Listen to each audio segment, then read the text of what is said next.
உறவுகளுக்கு இனிய இரவு வணக்கம் என்று சொல்லலாம். தற்போது மணி 12 இரவு. தேசிய தலைவர் தியாகச்சுடர் ஐயா இமானுவேல் சேர்னார் அவர்களுடைய பேரன் மரியாதைக்குரிய இமானுவேல் ரமேஷ் தேவேந்திரர் அவர்கள் இன்று நினைவிடத்தில் சந்தித்திருக்கிறோம். ஐயா வணக்கம். வணக்கம் ராஜா, எப்படி இருக்கீங்க? நல்லா இருக்கேன் ஐயா. நான் நல்லா இருக்கேன். நீங்க நலமா இருக்கீங்களா? நலமா இருக்கிறேன். சிறப்பு ஐயா. அதாவது ஐயாவோட 67வது குருபூஜை விழாவானது சிறப்பாக துவங்க உள்ள நிலையில் இந்த நினைவிடத்திற்கு வந்திருக்கிறோம். இது பற்றி உங்களுடைய கருத்து? இது பற்றி கருத்து என்னவென்று கேட்டால், இந்த வருஷம் 100ஆண்டு விழா. அதனால நம்ம அதிகமான கூட்டங்களை எதிர்பார்க்கிறோம். காவல்துறையினரும் அதிகமாக இருக்கிறார்கள். இப்பொழுது தியாயனுடைய நினைவிடத்தில் வந்து அவருடைய அலங்கரிப்பு நடந்து கொண்டிருக்கிறது. நாங்களும் அலங்கரிக்கிட்ட நல்ல வித்தியாசமாக நீங்கள் அலங்கரிப்பு பண்ணி கொடுங்க அப்படின்னு நான் கேட்டிருக்கோம். ஸோ அந்த வேலை ரொம்ப மும்முரமாக ஓடிட்டு இருக்கு. வெளியூரில் இருந்து நம்முடைய உறவுகள் வந்து தியாகிக்கு இப்போயே அஞ்சலி செலுத்த வந்து கொண்டிருக்கார்கள். இந்த 67வது குருபூஜை விழாலாம் முன்பில்லாத கூட்டம் எதிர்பார்க்குங்க இல்லையா? அதற்கான ஏற்பாடுகள், அவர்கள் வந்து செல்வதற்கான ஏற்பாடுகள் எப்படி? தொடர்ந்து மாவட்ட நிர்வாகத்திட்ட அவங்களுக்கு அடிப்படையா பஸ் வசதியில நம்ம கேட்டுட்டே இருக்கோம். தொடர்ந்து வந்து சீஃப் செக்ரட்டரியே வந்து எல்லா பஸ்களையும் வந்து ஒவ்வொரு ஊர்ல இருந்து வர்றதுக்கு அவங்க ஆர்டர் போட்டிருக்காங்க. அதிக அளவு தண்ணீரை கொடுக்கணும். ஏன்னா அவங்க ஆடி பாடி கோஷம் போட்டு வரும்போது தண்ணி நம்முடைய உறவுகள் ஆங்காங்கே அளவுக்கு அதிகமான அன்னதானங்களை பண்றாங்க. தொடர்ந்து சுந்தனேந்தல் கிராமம் வந்து மொபைல் அன்னதானம், மொபைல்ல வந்து பஸ்ல வந்து கார்ல வந்து புதிய முயற்சி, புதிய அனுபவம். எப்போ அவங்களுக்கு பசிக்கு, எப்போ தண்ணி தாகம் எடுக்குன்னு தெரியாது. ஸோ நான் கூட அவங்களுக்கு நான் வாழ்த்து தெரிவிச்சுன்னு அந்த சுந்தனேந்தல் கிராமத்திற்கு ஒரு நன்றியை நான் தெரிவித்துக் சுந்தனேந்தல் கிராமத்துக்கு எனது டி.கே.வி. ராஜா ஊடகம் சார்பாகவும் மனமார்ந்த வாழ்த்துக்கள் ஐயா. தொடர்ந்து இந்த நிகழ்வுல கலந்துக்கிறதுக்கான ஆள் இப்பவே வந்துட்டு போயிட்டு இருக்காங்க, பார்த்துக்கிட்டு இருக்கோம். இன்னும் முக்கிய தலைவர்கள் யாரெல்லாம் வர்றாங்கன்னு நீங்க நினைக்கிறீங்க? மாண்புமிகு நம்முடைய முதலமைச்சருடைய மகன் தவப்புதல்வன் உதயநிதி ஸ்டாலின் அவர்கள் வருகிறார்கள். மற்ற எல்லாம் இருக்கக்கூடிய நம்முடைய கட்சியினுடைய நிர்வாகிகள் எல்லாமே வர்றாங்க. இந்த தடவை முதலாக ஓபிஎஸ் வர்றாரு, நம்ம கேள்விப்பட்டோம். அது மட்டும் இல்லை, சீமான் வர்றாரு, மற்ற தலைவர் வருவதாக கூறியிருக்கார்கள். அவர்களை வரவேற்கும் வண்ணமாக நம்முடைய கோஷங்கள் இருக்க வேண்டும். அவர்களை நம்ம கொச்சைப்படுத்தக்கூடாது, அவர்களை நம்ம அவமானப்படுத்தக்கூடாது. வந்தவரை வரவேற்கும் தேவேந்திர வேளாளர் சமூகம், அதை நாம் ஒவ்வொருவரும் கடைபிடிக்க வேண்டும். உங்களுடைய காழ்ப்புணர்ச்சியில எல்லாம் உங்களுடைய தனித்தளங்களில் வைத்துக்கொள்ள வேண்டும். தியாகி பொதுவான சொத்தாயிட்டாரு, எல்லாருக்கும் உலகம் முழுவதும் தாத்தாவாயிட்டார். ஸோ அதனால நம்ம அந்த இடத்தில் எந்த பாகுபாடு என்று நம்ம அந்த வீர வணக்க நாளை செலுத்த வேண்டும். நிச்சயமாயா. இந்த நினைவிடத்திற்கு காலையில் வரும் பொழுது தாங்கள் எது சார்பாக வர இருக்கிறீர்கள்? அதாவது குறிப்பாக பிறந்த ஊரான செல்லூரா அல்லது எந்த அடிப்படையில் வர தாங்கள் தயாராகி கொண்டிருக்கிறீர்கள்? பிறந்த ஊர் செல்லூர் இருந்தாலும் கூட வந்து நானுமே பொதுவாயிட்டேன். எனக்கு இப்போ டி.கே.வி. ராஜா ஊர்ல இருந்து வர கூப்பிட்டாலும் வருவேன். நான் பக்கத்துல நல்லுக்குறிச்சியில இருந்து கூப்பிட்டாலும் வருவேன்.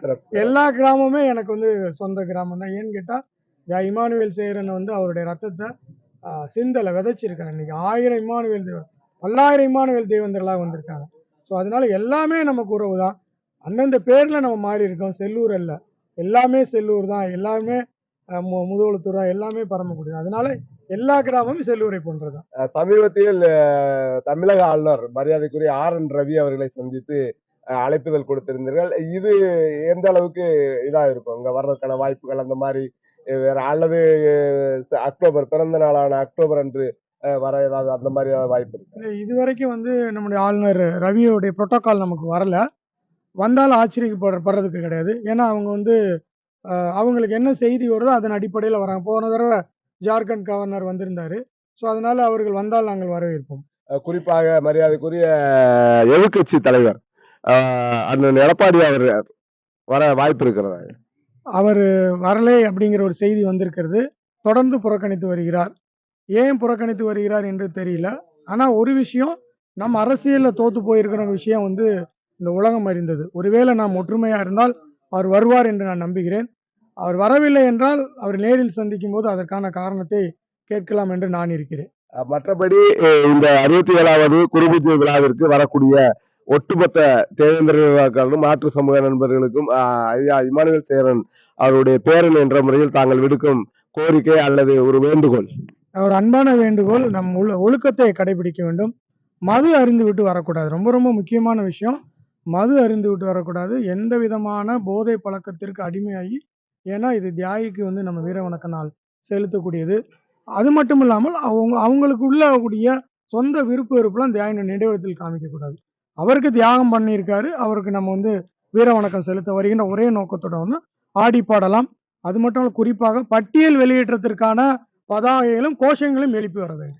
சென்ற ஆண்டு பாத்தீங்கன்னா பட்டியல் வெளியேற்றத்திற்கான அதாவது கையெழுத்து இயக்கம் ஒன்று நடைபெற்றது.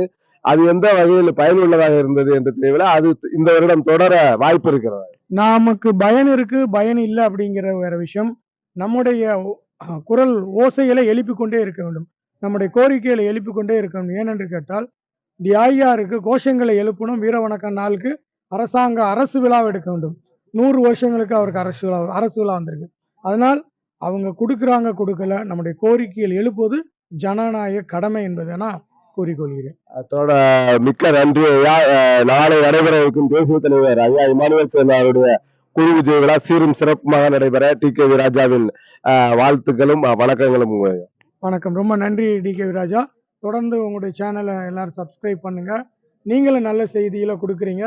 அதனால உங்களுடைய சேனல் மென்மேலும் வளர நான் வாழ்த்துகிறேன். இன்னும் குறிப்பாக தேசிய தலைவர் ஐயா இமானுவேல் சேனாவுடைய நினைவு நாளான செப்டம்பர் 11 அன்று டி.கே.வி. ராஜாஸ் ஊடகம் 4ஆம் ஆண்டில் அடியெடுத்து வைக்கிறது. அதற்கான உங்களுடைய வாழ்த்துக்கள். தொடர்ந்து நீங்கள் இன்னும் இந்த ஊடகத்துறையில முன்னேற வேண்டும். நீங்கள் பொது பிரச்சனைகளே நீங்க வந்து ஒளிபரப்ப வேண்டும் என்றுதான் நான் விரும்புகிறேன். நிறைய பொது பிரச்சனை இருக்கு. அடிப்படை பிரச்சனைகள், அடிப்படை உரிமைகள், ஆங்காங்கே நமக்கு நடக்கக்கூடிய உரிமை மீற பிரச்சனை. இப்போ கூட நாமக்கல் மாவட்டத்துல மோகனூர்ல வந்து இன்ஸ்பெக்டர் அவர் வந்து அனுமதி கொடுக்கலன்னு சொல்லியிருந்தாங்க. நான் நேரடியா பேசினேன். அவருடைய பேச்சு வந்து எங்களுக்கு ஒத்து போகல.